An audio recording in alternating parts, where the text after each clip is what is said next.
Bonsoir et bienvenue à vous tous dans le programme du soir sur New World Info ce vendredi. Nous parlons dans le décryptage de l'actualité ce soir de la Libye où Macron reconnaît la bavure de la France après l'intervention occidentale en 2011. On va en parler avec Mamadou Diouf, notre éditorialiste. Bonsoir Mamadou Diouf. Bonsoir Samuel. Nous avons une dette envers la Libye très claire, une décennie de désordre. Ces mots d'Emmanuel Macron adressés au nouveau dirigeant libyen mardi 23 mars 2021 à l'Élysée sonnent comme un aveu, l'aveu d'une erreur, l'intervention de 2011 contre l'ancien président libyen Muammar Kadhafi, encouragé à l'époque par le président français Nicolas Sarkozy et qui a eu des répercussions dans le Sahel. Par cette phrase laconique de 6 secondes, Emmanuel Macron a pour la première fois reconnu officiellement la responsabilité de la France dans le désordre qui règne en Libye et dans une partie de l'Afrique depuis 10 ans. Mamadou Diouf, qu'est-ce qui a poussé Emmanuel Macron finalement à reconnaître ce que disaient beaucoup d'États, beaucoup d'autres États? Qu'est-ce qui l'a poussé à reconnaître cela aujourd'hui?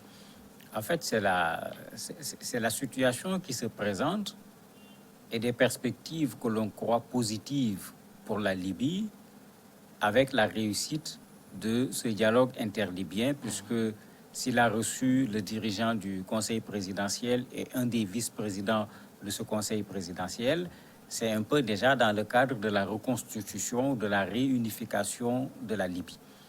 Et comme le disait un autre président français, la France n'a pas d'amis, la France a des intérêts.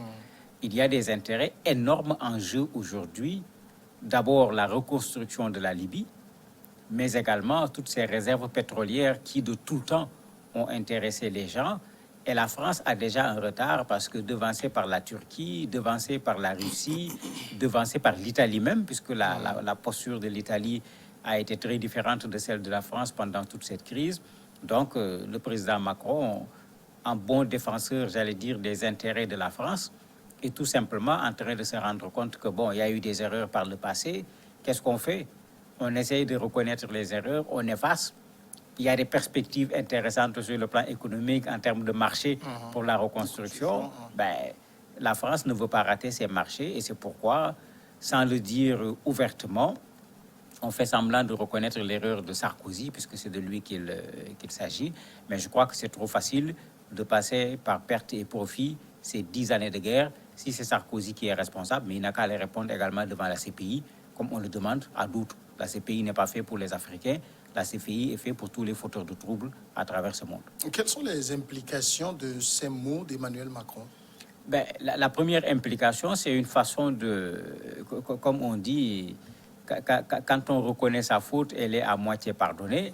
C'est certainement une façon de dire aux Libyens, ben, on est venu contre Kadhafi, c'était la France, parce que c'est le président français Sarkozy qui menait cette alliance-là. Une façon de dire aux Libyens, bon, je reconnais qu'il y a eu erreur. Ça lui permet de revenir après pour proposer aux Libyens de participer à la construction, de proposer aux Libyens de participer également à ce marché pétrolier, surtout les réserves pétrolières de la Libye qui sont extrêmement importantes. Mais il y a également un autre enjeu, c'est le contrôle de la Méditerranée. Parce qu'il ne faut pas qu'on oublie que la Libye peut aider à participer à ce contrôle de la Méditerranée. Un autre enjeu, et ce n'est pas le dernier, de plus en plus, beaucoup de migrants passaient par la Libye pour aller en Europe. Et ça a été pendant longtemps un problème, pas seulement pour la France, mais pour l'Union européenne de façon générale. Ce retour vers la Libye, c'est également pour ça. C'est pour gérer cette affaire des migrants, pour que les gens ne quittent pas les côtes libyennes quand l'État va être stabilisé, pour aller à nouveau vers les pays occidentaux. Donc on peut dire que ces mots d'Emmanuel Macron, ce n'est pas une véritable sincérité, il y a juste des calculs derrière. Mais il y a des calculs qui sont très clairs. D'ailleurs, les gens disent à chaque fois que c'est la première fois. Il l'a déjà dit en Alger en 2017. Il avait parlé d'erreurs. Il l'a dit en Tunisie en 2018, à Tunis précisément, où il avait parlé de profondes, de graves erreurs, puisqu'il avait utilisé ces expressions. Mais en fait, quand on regarde, c'est la France qui est dans, j'allais dire, dans le réel politique. Il ne faut pas oublier que la France a participé à la mise en place du GNA, le gouvernement d'union nationale qui était dirigé par Fayez El-Sarraj. Et pourtant, à un certain moment, tout le monde a vu la France apporter un soutien au maréchal Haftar.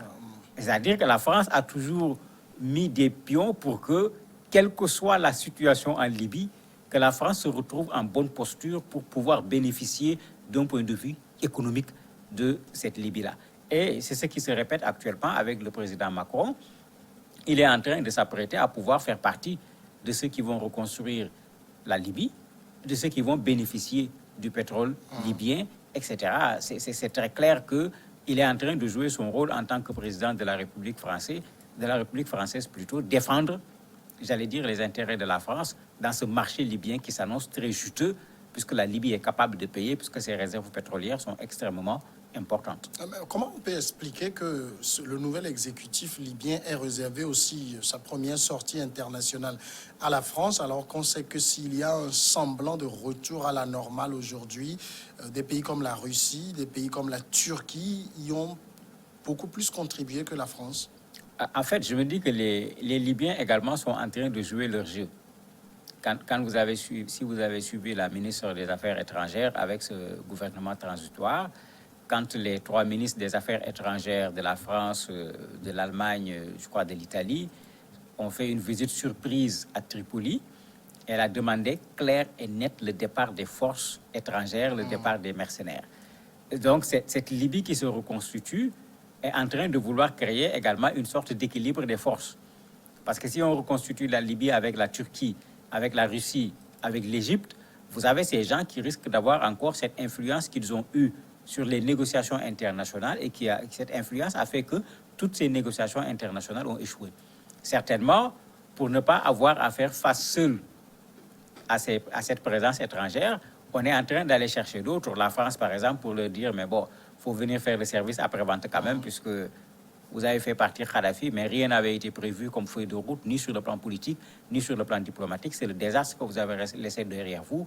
Venez quand même prendre votre responsabilité. J'aimais bien l'ancien président nigérien, Issoufou, qui lui le disait clairement à chaque fois que la France vienne régler le problème qu'il a créé, en parlant pas seulement de la Libye, mais des conséquences au Niger, des conséquences au Mali, des conséquences au Burkina Faso, puisque tous les analystes sont d'accord qu'il y a un lien entre la déstabilisation de la Libye et les mouvements terroristes actuellement au niveau de l'Afrique de l'Ouest. Je crois que c'est une façon de le faire et on peut dire que Macron l'a compris en reconnaissant en partie la responsabilité de la France. Et Macron promet également ce qu'il appelle un soutien complet. Il ne l'a pas détaillé, mais certainement dans ce soutien complet, il y aura un soutien également pour que la France fasse pression pour que les forces étrangères quittent la Libye, parce que jusqu'à aujourd'hui, c'est plutôt ce qui a été fait entre les Libyens qui a permis de ramener la paix, pas ce qui a été fait avec les étrangers. Alors justement, les propos d'Emmanuel Macron ont eu une résonance au-delà même de la Libye. Il y a par exemple le président de l'association malienne de veille citoyenne qui dit que nous sommes vraiment contents de cette déclaration du président Macron. Chaque pays du Sahel a été déstabilisé. Si la Libye redevient stable, tout le Sahel sera stable. Mais Ramatan Daou, vice-président de la même association, demande aujourd'hui à Emmanuel Macron de mettre ses dires en action. Alors, ça veut dire quoi? Qu'est-ce que la France peut aujourd'hui concrètement faire pour un retour à la stabilité en Libye et par-delà dans le Sahel? La France est membre du Conseil de sécurité. À travers sa présence au niveau du Conseil de sécurité, la France peut faire en sorte que cette initiative des Nations Unies qui marche pour le moment, qu'on aille encore plus loin dans cette initiative. Parce que généralement, quand ça marche jusqu'à un certain moment, il suffit qu'un fauteur de trouble intervienne pour bloquer le processus. Le plus souvent, il y a plein de dilatoires au lieu d'appeler un chat et de régler le problème. La France, en tant que membre permanent du Conseil de sécurité, pourrait jouer ce rôle. La France pourrait également jouer ce rôle en ce qui concerne le départ des forces étrangères, toujours à cause de sa présence au niveau du Conseil de sécurité. Mais ce que ces citoyens maliens disent, c'est vrai. Les analystes avaient posé ce problème depuis fort longtemps. Même quand le débat s'est posé sur le fait de déstabiliser la Libye, les gens avaient dit, attention, derrière Kadhafi, il n'y a absolument rien. Il n'y a aucun contre-pouvoir, ni en termes de partis politiques, ni en termes d'organisation de la société civile ou de quoi que ce soit. Et les gens ont rappelé qu'attention, la Libye apaisée que vous voyez est une fausse Libye, puisque ce que Kadhafi a fait, il a joué sur la Cyrénaïque, il a joué sur la Tripolitaine, il a joué sur ces équilibres-là pour pouvoir faire en sorte que ces forces qui existent s'équilibrent entre elles, et lui, il se met carrément au-dessus, comme il disait avec les Africains, il va être le chef des chefs. C'est le jeu qu'il avait fait. Mais malheureusement, la France et l'Angleterre en particulier, puisque c'est les deux qui étaient les plus partants pour cette affaire-là, n'avaient pas accepté d'écouter ceux qui connaissaient très bien ce pays. Et aujourd'hui, voilà le résultat. Moi, je crois que même les sociétés civiles maliennes, burkinabées et autres doivent aller plus loin. Il faut demander à ce que Tony Blair, Sarkozy puissent être jugés, y compris même Obama, même si lui, il avait reconnu son erreur avant que le président français ne le fasse. Il avait dans ses mémoires dit carrément que s'il regrette une chose, s'il considère qu'il a commis une erreur, c'est d'avoir cautionné cette intervention au niveau de la Libye, qu'on ne s'en arrête pas à des « je me suis trompé, excusez-moi », qu'on laisse également la justice internationale faire son travail pour situer les responsabilités et que les coupables soient tout simplement sanctionnés, puisque ça a coûté extrêmement cher à la Libye et à la sous-région ouest africaine. Mais quand on demande aujourd'hui, par exemple, à la France de joindre l'acte à la parole, la France peut dire « je suis déjà présente au Sahel, il y a l'opération Barkhane qui est là ». Oui, mais ça ne suffit pas parce que l'opération Barkhane n'a pas permis de résoudre les problèmes jusqu'à présent. On voit comment, au niveau du Mali, il y a toujours encore cette opposition par rapport à la présence française. On a vu au Burkina les marches qui ont été étouffées par Covid pour dire qu'en fait, même si la France disait « je suis déjà sur le terrain », les populations ne considèrent pas cela comme étant une compensation pour deux raisons. La première raison, on s'interroge sur pourquoi les Français sont là. Est-ce que c'est pour régler le problème qu'ils ont créé ou c'est pour davantage occuper un certain nombre de territoires où il y a des intérêts ou des enjeux à caractère géopolitique? La deuxième chose, la présence française n'a pas résolu le problème. Barkhane est certes là, mais si on regarde ce qui se passe depuis un certain nombre d'années, on voit un terrorisme qui augmente, mais on ne voit pas un terrorisme qui régresse. En termes de tuerie, ça augmente. En termes d'espace occupé, ça augmente puisqu'on a quitté le Mali pour toucher également d'autres pays. Et il y a les pays côtiers qui aujourd'hui sont menacés. Mais quand on fait le bilan, on se demande est-ce que la France, en amenant Barkhane, a réglé le problème de la Libye? Mais la réponse va être certainement non. Mamadou Diouf, merci d'avoir répondu à nos questions. C'est moi qui vous remercie. Passons maintenant à la pause et on revient après avec l'invité.